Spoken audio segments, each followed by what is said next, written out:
Kembali lagi bersama saya di channel Teguh Daily Vlog. Oke, lampunya tak pindah ke sini guys biar agak terang guys ya. Oke guys, kita akan menceritakan ya guys ya. Lama mau gak buat video guys. Sebuah apa? Kayak sekte nih ya guys. Kayak sekte atau aliran sesat ya guys. Aku ingin menjelaskan lagi aliran sesat. Waktu itu apa ya tak jelaskan. Pokoknya ada sudah. Bisa dilihat di videoku ya. Ini aku menjelaskan sekte yang ini guys.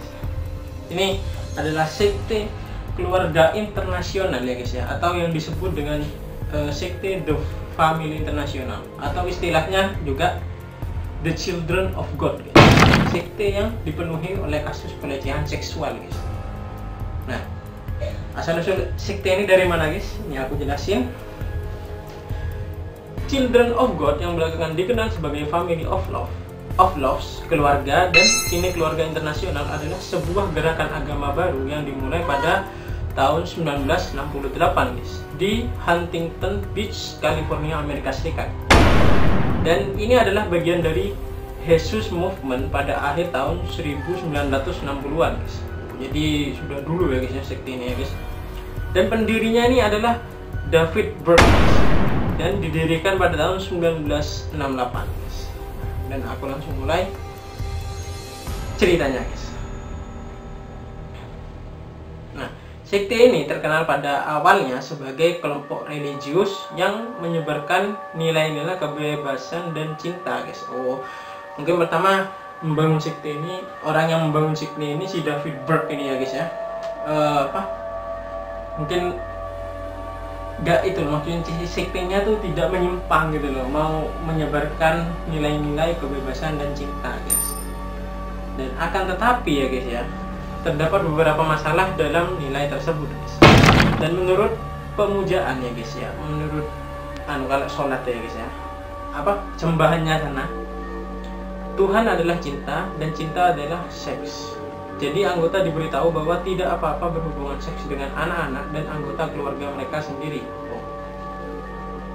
Ini ajaran nggak bener nih guys. Kan kita kan nggak boleh ya guys ya, sampai kayak gitu ya, berhubungan dengan seks dengan anggota keluarga sendiri, apalagi anak-anak guys, anak-anak kecil masih SD gitu. Nggak boleh guys, jangan ditiru nih guys. Dan sekte tersebut didirikan oleh David Berg ya guys ini guys, yang berusaha untuk menafsirkan kembali ajaran agama Kristen guys. Mungkin si David Berg ya, mungkin ya dalam pemikiranku ya, itu mungkin David Berg ini seorang seorang pendeta atau seseorang yang ingin menjadi pendeta guys. Dan tafsiran tersebut dibumbui oleh ketakutan akan kiamat yang akan segera datang guys. Oleh karena itu Berg menekankan bahwa hukum duniawi tidak penting bagi mereka yang berani percaya kepadanya guys.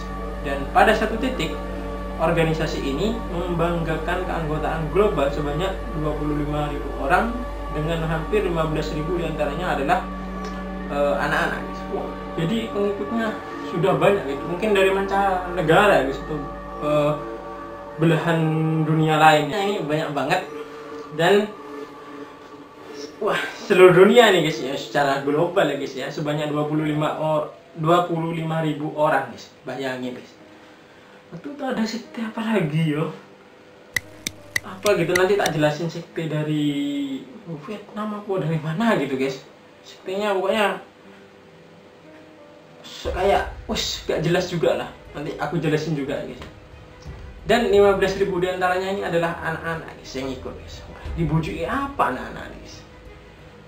Kok bisa ikut? Mungkin diiming-imingi ya, mungkin nanti kalau anu dapat mobil-mobilan, mungkin kalau anak-anak kecil ya guys. Kalau anak-anak remaja mungkin handphone atau sejenis apa lah ya, barang-barang yang mewah-mewah kan seneng guys kalau anak-anak remaja zaman sekarang guys. Dan sebagai salah satu dari banyak korban trauma guys, nah ini guys, Christina Babin mengenang seluruh masa kecilnya yang terdiri dari mempromosikan iman Berg dengan pedoman yang kejam menjadi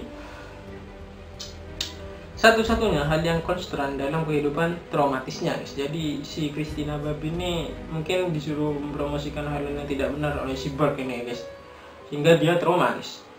Dan Bebin ingat pernah dipukuli karena mengompol, menyaksikan anak-anak dilempar melalui jendela. Wow. Dan bahkan melihat bayi dipukul secara fisik. Bayi guys, ini bayangin kan guys, gimana ya, psikopat nih guys pendirinya guys. Masa ada anak kecil masih bayi, mungkin baru lahir bisa dipukuli guys, secara fisik guys. Kan masih apa ya guys, tulang-tulangnya tuh kan masih tergolong muda, sampai lagi di sininya di kepalanya kan masih empuk ya guys ya. Juga apa, dipukuli karena mengompol, cuma mengompol ya, mungkin gimana ya, mesti ada sebagian lah, tapi ini wah, cuma ngompol dipukul karena kan diperingatkan ya guys, dan dilempar melalui jendela nih guys juga. Wah, ini sikti gak bener nih guys, dilempar melalui jendela, gimana guys, dia gak punya salah, tiba-tiba dilempar ke jendela guys. Mungkin jendelanya di atas gedung yang tinggi mungkin ya, kita nggak tahu. Dan baginya ya guys, bergabung bukanlah pilihan, karena ibunya memasuki sekte sebelum dia lahir guys. Jadi si Bebin nih apa, nggak tahu guys, tiba-tiba dia lahir sudah ibunya tuh sudah masuk sekte Children of God ini guys. Dan tidak seperti perkataan orang lain yang menganggap bahwa sekte tersebut ramah bagi anak, Bebin berbicara sebaliknya guys. Menurutnya, ia mendengar cerita-cerita mengerikan tentang bagaimana dunia akan segera berakhir dengan kekerasan, dan bagaimana sebagai martir kami akan dibakar di tiang atau ditembak guys. Martir nih mungkin pembantu ya, budak-budak. Dibakar di tiang atau ditembak. Ngeri guys. Bayangin ya guys, dibakar di tiang terus ditembak guys. Ngeri. Dan si Bebin mengalami pelecehan seksual pertamanya pada usia 8 tahun guys. Wow, berarti masih usia SD ya guys, SD kelas piro? Kelas 4 ya. Sekitar waktu itu, anggota sekte wanita disuruh berhubungan seks dengan pria untuk mengubah mereka. Kegiatan ini semakin sering terjadi setelah sepucuk surat datang dari pemimpin Children of God, Moses David. Ia mendorong agar orang dewasa mengajari anak-anak bagaimana berhubungan seksual dengan alasan bahwa itu sehat dan baik. Nah, ini gak benar guys, gak boleh diajarkan kepada anak kecil guys hubungan seks guys. Nanti kalau udah besar, kalau udah berbalik boleh nih. Dan pada usia 12 tahun, Bebin telah dilecehkan secara seksual oleh keluarganya sendiri. Pada usia yang sama, Bebin dikirim ke camp kaderasi Children of God, lalu ke Jepang tidak lama kemudian. Wow, jadi habis dikirim ke campnya si sekte ini, si Bebin langsung ke Jepang tidak lama kemudian. Dan pada usia 15 tahun dia dikirim ke Filipina. Selama sekitar 1,5 tahun dia tidak keluar dari kompleks kultus di sana karena penjaga bersenjata menjaga di luar. Berarti kelihatannya ramah, mungkin membujuk anak-anak itu ya sebanyak 15.000 tuh caranya ramah-ramah guys. Tapi kalau sudah masuk, kita sudah masuk, nggak bisa keluar lagi guys. Ini ngeri guys. Dan di sana Bebin dan anak-anak lainnya diperlakukan seperti budak guys. Mereka dipaksa berpuasa selama berhari-hari, dipukul di depan umum, dan anak-anak menghilang selama berbulan-bulan tanpa memar dan trauma guys. Dan dihilangin itu untuk dipukul mungkin. Ya guys, kalau membayangkan nih guys. Dan selain itu, paspor Bebin telah disita oleh otoritas sekte dan ibunya yang putus asa tidak tahu di mana dia berada. Jadi ibunya nyari guys, mungkin putus asa, nggak tahu guys keberadaan si Bebin ya guys. Dan butuh waktu selama 18 bulan sebelum Bebin diizinkan kembali ke Amerika Serikat. Setelah bertemu dengan calon suaminya dalam pemujaan pada usia 19 tahun, Bebin mulai merenungkan kehidupan di luar. Dia meyakinkannya untuk mengunjungi anggota keluarganya setahun kemudian.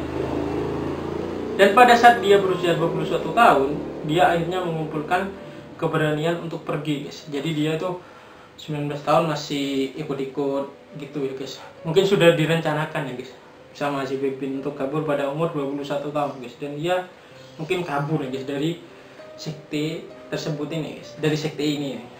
Dan David Berg sendiri kabur dari kejaran polisi Amerika Serikat setelah terdapat banyak laporan dari korban-korbannya. Ia meninggal pada usia 75 tahun di tahun 1994 guys. Nah itu guys adalah cerita dari The Children of God, sekte yang apa ya guys,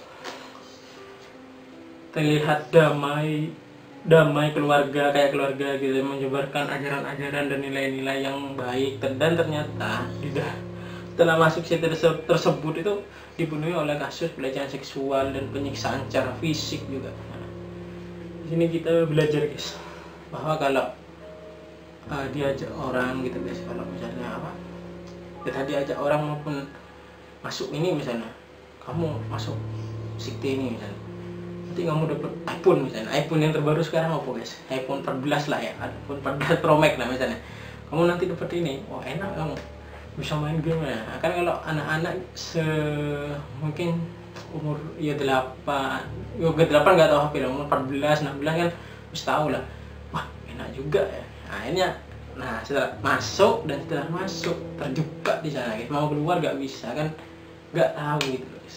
Itu pentingnya masih tahu ke anak-anak ya guys ya. Kalau misalnya ada orang tidak dikenal itu mohon dijauhi aja guys. Saya ditanyai lah guys, gak usah jawab gitu, mending pergi. Kalau aku gitu guys, biasa kabur lah gitu kalau dulu ditanyai orang. Oke guys, sekian dulu video kali ini guys, dan sampai jumpa di video berikutnya dengan cerita yang lebih menarik lagi. Saya Teguh Daniel. Wassalamualaikum warahmatullahi wabarakatuh. Semangat.